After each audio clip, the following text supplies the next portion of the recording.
In the early 1980s, three guys named Bill, Mac, and Rob were hanging out, swapping stories about their not-so-great jobs. Then it hit them. They all hated their bosses, so why not open a pizza place and be their own bosses? Problem was, they had no money. So they did the only logical thing: borrow $200 from a friend. They opened a small shop in Greenwich Village, New York City, selling beer and pizza by the slice. Soon enough, they ran out of money again, but this time borrowed $1,000 from a family member. That family member was none other than Wendy's founder, Dave Thomas. And the pizza shop was just one of many investments he made early on in people's dreams. Dave was born in 1932 in Atlantic City, New Jersey, but was adopted as a baby. He grew up poor and had a rough childhood. His parents divorced when he was 2, and then his dad died when Dave was 6, forcing his mom to work multiple jobs. So Dave started working too at age 11, delivering newspapers. By age 14, he was working in a golf shop, and by age 15, he was working in restaurants. Eventually, he dropped out of high school to work full-time. But even with all that hard work, he always found time to learn from those around him. One day, while working at a restaurant called Hoskins, he met Colonel Harlan Sanders. Yes, that Colonel Sanders. At the time, Sanders was retired, but he still owned KFC and operated out of a small office above a gas station.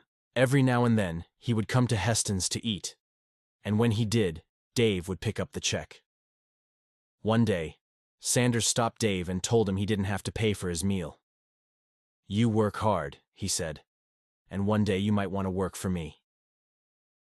A few weeks later, Dave got a call from Sanders and asked him to fly down to Atlanta to meet him. When Dave got there, Sanders gave him 2 options: buy a KFC franchise or work in his home office.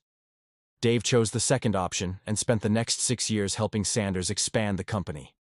It was there that Dave learned the power of branding and consistency, something he would carry with him for the rest of his life.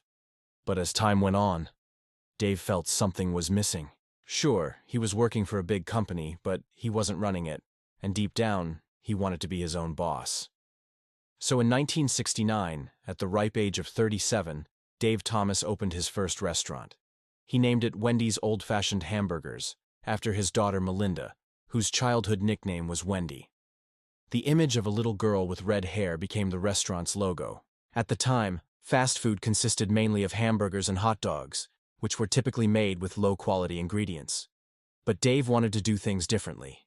He developed a square-shaped hamburger that was made with fresh, never-frozen beef. He also wanted to make the ordering process faster, so he came up with a new concept he called the pickup window, what we today know as the drive-thru. To go along with the restaurant's old-fashioned theme, Dave created a dessert called Frosty, a chocolate and vanilla soft serve that was instantly a hit. From the start, Wendy's stood out from the competition, and Dave knew that if he could maintain the quality and stay true to his values, he could build an empire. Within a few years, Wendy's had become one of the largest burger chains in America. During this time, Dave became the face of the company, appearing in over 800 TV commercials. He was even voted the 3rd most trusted spokesperson in America behind Tom Cruise and Bill Cosby. In one commercial, he played himself. "I founded Wendy's," he says, while flipping a burger. "My secret is this: never freeze our beef. Use fresh, never frozen beef for our hamburgers." In another, he told the camera, "People always ask me how I got started. Well, it all began with my daughter. She was my inspiration." For Dave, being a successful businessman wasn't just about making money. It was about sharing his story and inspiring others. He proved that even someone who grew up poor could become rich if they worked hard and followed their passion. And he never forgot where he started.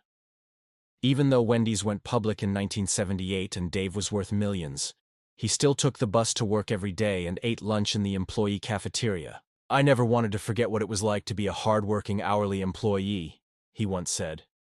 Dave's humility inspired his employees and customers alike. In 1993, Dave earned his GED. "I felt it was important not to send the wrong message to kids.